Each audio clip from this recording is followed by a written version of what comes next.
Hello students, मैं हूं professor Einstein. मेरी क्लास में खुशामदीद।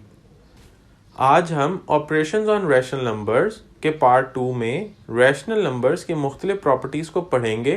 तो चलें वीडियो की मदद लेते हैं। तो चलें कम्यूटेटिव लॉ ऑफ एडिशन की बात करते हैं, जहां a और b कोई भी रैशनल नंबर्स हों। इस लॉ के मुताबिक अगर a प्लस बी बराबर होता है b प्लस ए के, जिसका मतलब अगर दो रैशनल नंबर्स a और b हों तो उनका सम लाजमी तौर पर b प्लस ए के बराबर होगा। तो चलें इसको टेस्ट करते हैं। मान लीजिए हम 1/2 प्लस 3/5 को हल करते हैं।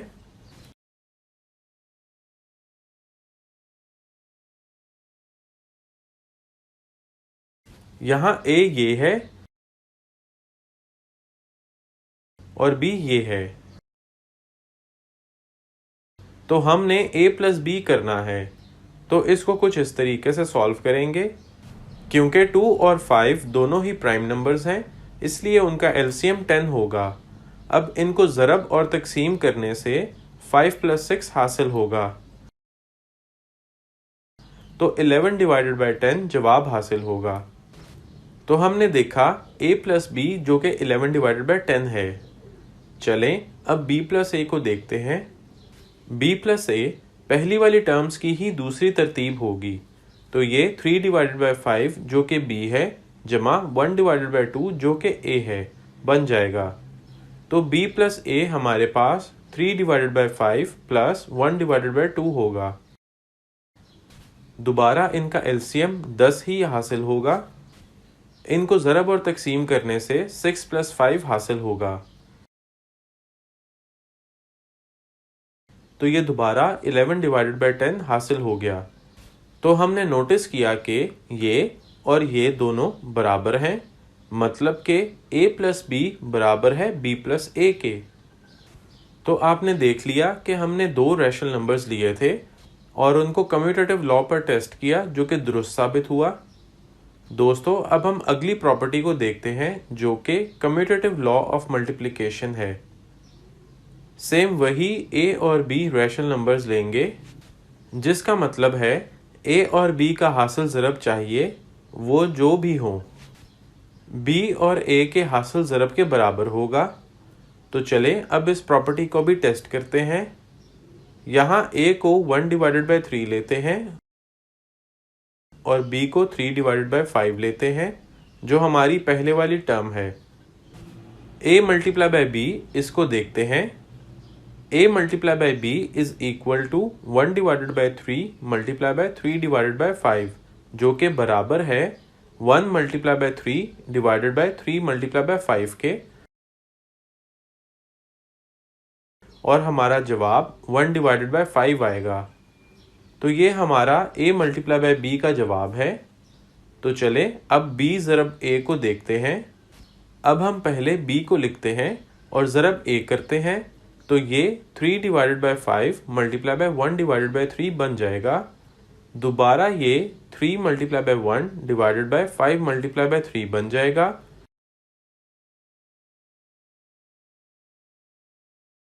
और इसका जवाब 1/5 आ जाएगा। आपने दोबारा देखा कि दोनों a मल्टीप्लाई बाय b और b मल्टीप्लाई बाय a बराबर हैं 1/5 के। तो ये साबित हुआ कि कम्यूटेटिव लॉ ऑफ मल्टीप्लिकेशन यानी a multiply by b is equal to b multiply by a दुरुस्त है। तो चले अब हम अपनी नेक्स्ट प्रॉपर्टी के बारे में सीखते हैं, जो कि एसोसिएटिव लॉ ऑफ एडिशन है। इसकी स्टेटमेंट के मुताबिक a plus bracket open b plus c bracket close is equal to bracket open a plus b bracket close plus c, जहां a और b रैशनल नंबर्स हों। तो चलें इसको दोबारा देखते हैं और टेस्ट करते हैं कि ये दुरुस्त है या नहीं। हमारे पास 1/3, 1/2 और 3/5 हैं। हम 1/2 को a कहते हैं, 1/3 को b कह लेते हैं और 3/5 को c कहते हैं। आप देख रहे हैं हमने रैंडम 3 नंबर सेलेक्ट किए हैं। तो चलें इनको वेरीफाई करते हैं।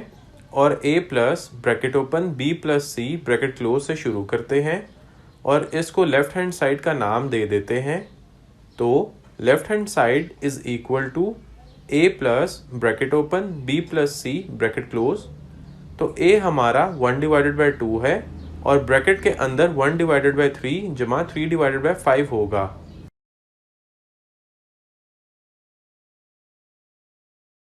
अब हम ब्रैकेट के अंदर वाली टर्म्स को पहले सॉल्व करेंगे। यहाँ अब इसका एलसीएम आएगा जो कि 15 है और इनको ज़रब या तकसीम करने से 5 और 9 आएगा।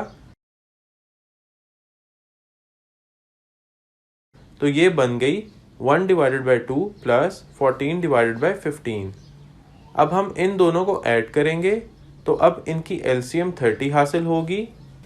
इनको ज़रब या तकसीम करने से 15 और 28 हासिल होगा और इन दोनों को ऐड करने से आपको 43/30 हासिल होगा। तो ये हमारा लेफ्ट हैंड साइड का जवाब है। अब हम राइट हैंड साइड को देखते हैं। Right hand side is equal to bracket open a plus b bracket close plus c। a हमारा 1/2 है जमा b जो कि 1/3 है और c हमारे पास 3/5 है। तो 1/2 प्लस 1/3 को पहले सॉल्व करते हैं। एलसीएम 6 आएगा और ज़रब और तकसीम करने से 3 + 2 हासिल होगा, जिसको 3/5 में जमा करना है। तो इसका जवाब 5/6 आएगा, जिसको अब 3/5 में जमा करेंगे।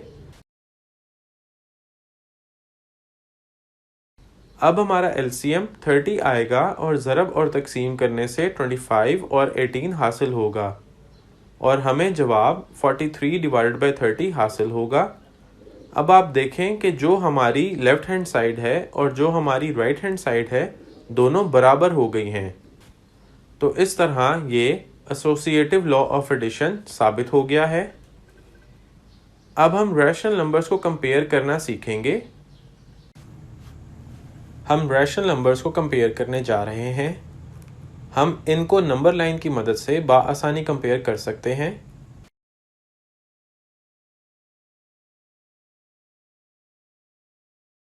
तो चलें 3/4 को 2/4 से कंपेयर करते हैं। हम यहाँ देख सकते हैं कि 3/4 लाइन के राइट साइड और 2/4 उसके लेफ्ट साइड पर है।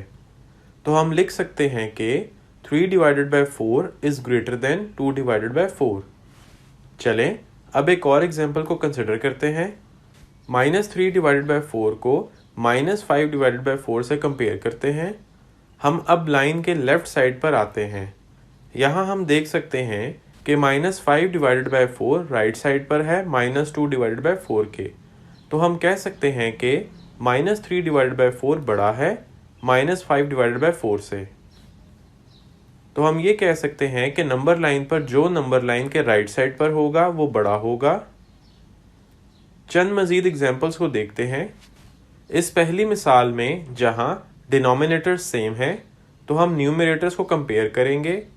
चूंकि 7 बड़ा है 3 से, इसलिए fraction 7/8 is greater than 3/8। Next हमारे पास 3/4 और 5/6 हैं। यहाँ डिनोमिनेटर मुख्तलिफ हैं। डिनोमिनेटर्स को इक्वल करने के लिए हम उनका एलसीएम लेंगे।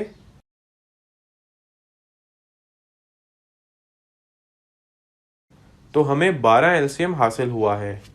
अब फ्रैक्शन 3/4 के डिनोमिनेटर को 12 बनाने के लिए हम इसको 3/3 से मल्टीप्लाई करेंगे और हमें 9/12 हासिल हो जाएगा। और अब दूसरी फ्रैक्शन 5/6 के डिनोमिनेटर और न्यूमरेटर को 2 से ज़रब देने पर हमें डिनोमिनेटर में 12 हासिल होगा। तो ये 10/12 बन जाएगी। अब जबकि डिनोमिनेटर्स बराबर हैं तो हम न्यूमरेटर्स को कंपेयर करते हैं। अब क्योंकि 9 बड़ा है 10 से, इसलिए फ्रैक्शन 5/6 बड़ी है 3/4 से। उम्मीद है आपको ये समझ आ गया होगा। अपने कॉन्सेप्ट को मज़ीद क्लियर करने के लिए चंद MCQs को देखते हैं।